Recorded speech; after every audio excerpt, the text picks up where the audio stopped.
من عظماء الإسلام واصبروا صبرا جميلا إن القائد صلاح الدين الأيوبي. شاءت الأقدار أن يتولى صلاح الدين الأيوبي الوزارة للخليفة العاضد الفاطمي خلفاً لعمه أسد الدين شيراكوه الذي لم ينعم بالوزارة سوى أشهر قليلة.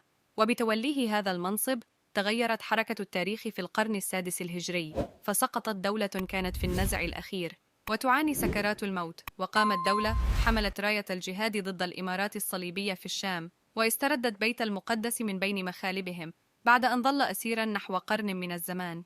شهدت السنوات الأخيرة من عمر الدولة الفاطمية في مصر صراعاً محموماً بين شاور وضرغام على منصب الوزارة، ولم ينجح واحد منهما في حسم الصراع لمصلحته والانفراد بالمنصب الكبير، فاستعان كل منهما بقوة خارجية تعينه على تحقيق هدفه. فاستعان ضرغام بالصليبيين، واستعان الآخر بنور الدين محمود سلطان حلب، فلبى الفريقان الدعوة، وبدأ السباق بينهما لاستغلال هذا الصراع كل لصالحه والاستيلاء على مصر ذات الأهمية البالغة لهما في بسط نفوذهما وسلطانهما في تلك المنطقة. وانتهى الصراع بالقضاء على الوزيرين المتنافسين سنة 1168، وتولى أسد الدين شيركوه قائد حملة نور الدين منصب الوزارة للخليفة العاضد الفاطمي. ثم لم يلبث أن توفي شيركوه، فخلفه في الوزارة ابن أخيه صلاح الدين الذي كان في 32 من عمره. كانت المفارقة أن يتولى صلاح الدين الوزارة للدولة الفاطمية، وأن يدين في الوقت نفسه بالولاء لنور الدين الزنكي سلطان حلب التابع لدولة الخلافة العباسية. وتحولت مهمته من منع مصر من السقوط في أيدي الصليبيين إلى السعي في ردها إلى أحضان الخلافة العباسية.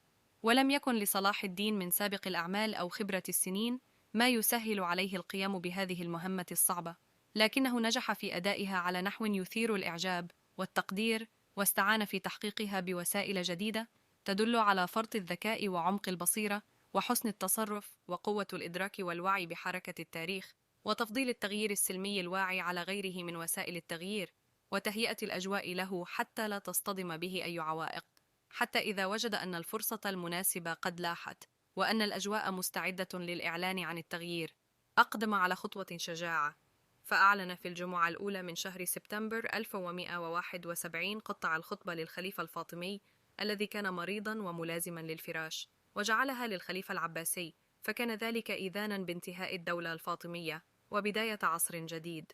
بناء الوحدة. قضى صلاح الدين السنوات الأولى بعد سقوط الدولة الفاطمية في تثبيت الدولة الجديدة وبسط نفوذها وهيبتها على كل أرجائها، خاصة أن للدولة الفاطمية أنصاراً وأعواناً ساءهم سقوطها وأحزنهم إضعاف مذهبها الإسماعيلي، فناهضوا صلاح الدين ودبروا المؤامرات للقضاء على الدولة الوليدة قبل أن يشتد عودها.